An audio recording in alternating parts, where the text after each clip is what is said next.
Hello, welcome back to Four More Minutes. I am Sam Bailey, the Soul Stir, stirring up your hearts and your minds for God.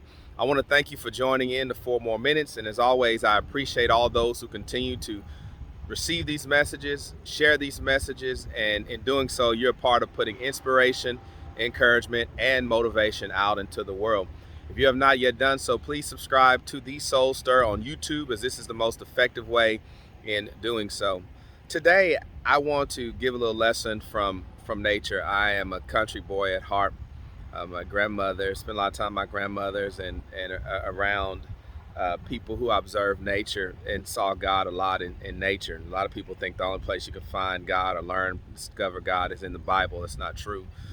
He's teaching us all around us. And there are people in the world who never read the Bible and believe in God by the things that are seen and evident. And He lives in His Spirit. His Spirit lives and moves in all of us. It gives us life. But I was thinking about bees and flies, and and they both move pretty fast, move around, and fly is an unwanted guest, right? A fly uh, will show up at your picnic, show up at your barbecue, and he will ruin it. And the one thing that we don't like about flies, because we know their history, and we know their purpose. One thing flies, we know they spend a lot of time with and around crap, with and around waste and bad things, and they don't care. They like waste just as much as they like your potato chips or your hamburger or your hot dog. Bees are working. Bees are so busy making honey, and they're vital to the ecosystem of the not just regions but the entire world. We love bees, except when they sting us, right? It can have adverse effects on our lives, but we would probably prefer bees over flies any day, even though there's potential we could get stung by a bee. It's just the the nastiness, being disgusted by the habits and the behaviors of the flies.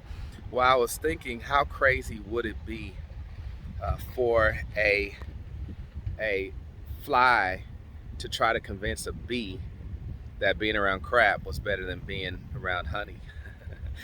And sometimes we have some people who are like that. Some flies, they spend all their time in the filth, in the trash, in the dirt, and then they criticize you for being on your grind. They criticize you for working fervently for God. They think that the crap that they've been in is something that other people want to deal with and accept, but that's just not true.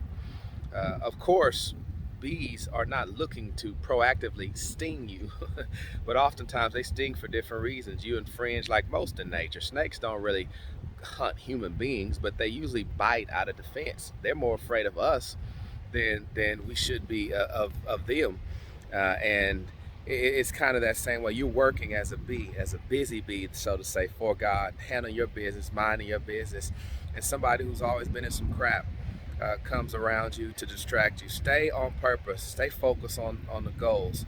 Yes, whatever you do, do it on purpose. Do it with your heart as for the Lord. Be a busy bee, so to speak, a worker for the Lord. And when that filth comes, you got to do like we do. We shake it off. Really, we swat it, and you got to eliminate it. You don't want a fly to ruin your plate. They just come to ruin the party, and they bring filth. So I pray today that you stay working, stay on purpose, stay on task, stay on track. We're going to go into this weekend and have a great weekend. And we look forward to seeing you next time right here on Four More Minutes. Thank you. God bless.